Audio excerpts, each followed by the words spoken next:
بسم اللہ الرحمن الرحیم۔ السلام علیکم۔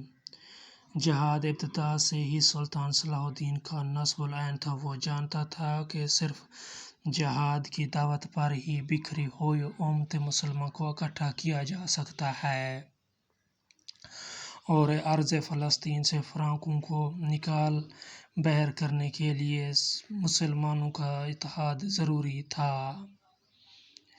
صرف جہاد سے مسلمانوں کی بکھری ہوئی قوت کی شیرازہ بندی ہو سکتی ہے۔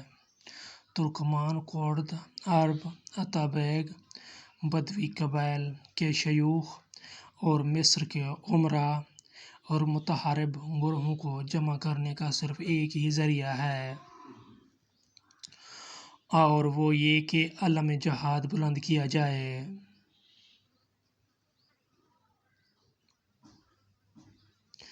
صلاح الدین نے خلیفہ بغداد کی خدمت میں ایک عرضداشت روانہ کی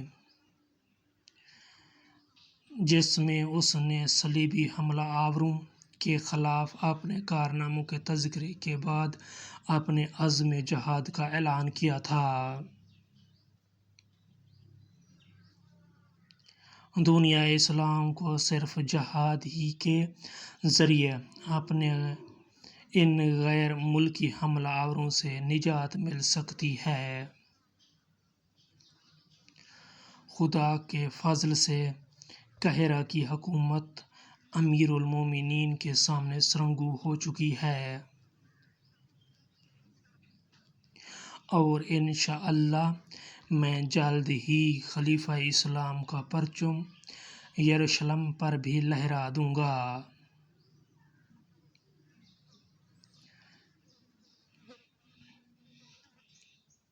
لیکن اس منزل پہ پہنچنے میں 12 سال لگ گئے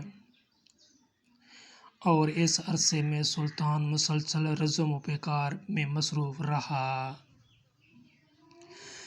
اس کے یہ 12 سال اپنے مرحوم آقا کی منتشر سلطنت کے ٹکڑوں کو متحد کرنے، بغاوت کی آگ بجھانے اور صلیبی ریاستوں کے خلاف لشکر کشی میں گزر گئے۔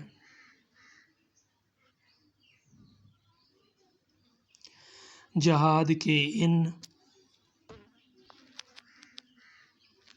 اعلان عام سے پہلے ملکی اور فوجی استحکام ضروری تھا۔ صلاح الدین نے نہایت تدبر اور دانش مندی سے شام اور مصر کی قوتوں کو متحد کر لیا تھا۔ وہ اسلامی دنیا کی سیاسی روایت سے آشنا تھا کہ عصائے حکومت سنبھالنے کے لیے شمشیر بدست رہنا ضروری ہے۔ صلاح الدین کو کئی بار اپنے مسلمان حریفوں کے خلاف بھی فوج کشی کرنی پڑی لیکن اسے مسلمانوں کے خلاف شمشیر آزمائی سخت ناگوار گزرتی۔ وہ ہمیشہ اس وقت تلوار اٹھاتا جب مصالحت کی ہر تدبیر ناکام ہو جاتی۔ بیکار خون ریزی سے ہمیشہ اجتناب کرو کیونکہ خون کبھی رنگا نہیں جاتا۔ تمہیں اپنی رعایا کے دلوں پر حکومت کرنی چاہیے۔ چند سال بعد سلطان نے اپنے بیٹوں کو وصیت کرتے ہوئے اپنی زندگی کی زرعی اصول بیان کیا۔ اہل دمشق نے صلاح الدین کا پرجوش خیر مقدم کیا اور شہر کے دروازے کھول دیے لیکن اس کے چند ہم وطن اتابیگ سرکشی پر آماں ہو گئے۔ انہیں سلطان موصل کی حمایت حاصل تھی۔ وہ اعلیٰ پائے کے شہسوار اور بے خوف جنگ آزما تھے۔ ایک مرتبہ وہ کرن کرن الاحما کے میدان کے قریب سلطان کی فوج پر اچانک ٹوٹ پڑے اور دوسری مرتبہ انہوں نے قلعہ حلب کے سامنے پھیلے ہوئے گندم کے سرخ کھیتوں میں ایک خون ریز معرکہ برپا کیا۔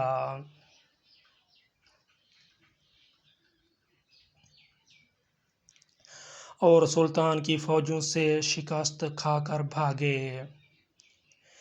بالآخر مجبور ہو کر صلاح الدین نے مصلحت کوشی ترک کر دی اور سرزمین شام کو اعلانیہ طور پر اپنی قلمرو میں شامل کر لیا۔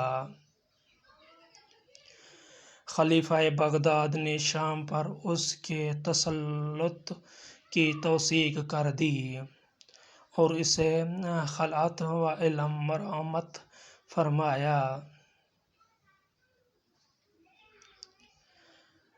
قاہرہ میں فاطمی خلافت کا خاتمہ ہو چکا تھا، لیکن اسماعیلیوں کے اثرات ابھی باقی تھے۔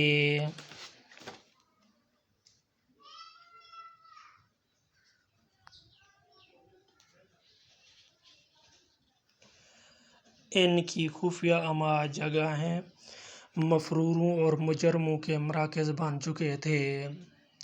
یہ مراکز ختم کیے گئے تو انہوں نے سوڈانی شرپسندوں کو بغاوت پر اکسایا اور صلاح الدین نے سختی سے بغاوت کچل ڈالی اور سرنگوں کو شہر کے دروازوں پر سولی پہ لٹکا دیا۔ اسماعیلیوں نے شیخ الجبل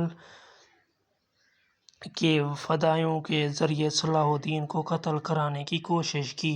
فدائیوں کی پہلی قاتلانہ کوشش کو صلاح الدین کے محافظ دستوں سے ناکام بنا دیا گیا۔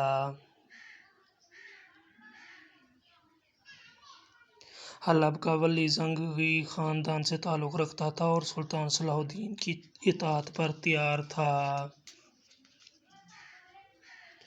حلب کے محاصرے کے دوران ایک دن ایک چھوٹی سی برقع پوش لڑکی صلاح الدین کے خیمے میں آئی۔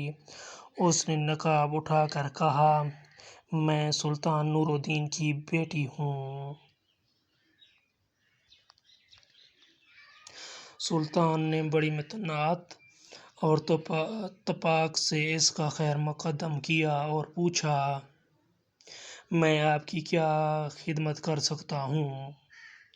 مجھے اعزاز کا شہر بخش دیجیے۔ سلطان نے وہ شہر بلا تامل سلطان نور الدین کی صاحبزادی کے حوالے کر دیا، جسے اس نے جان پر کھیل کر صبر آزما محاصرے کے بعد فتح کیا تھا۔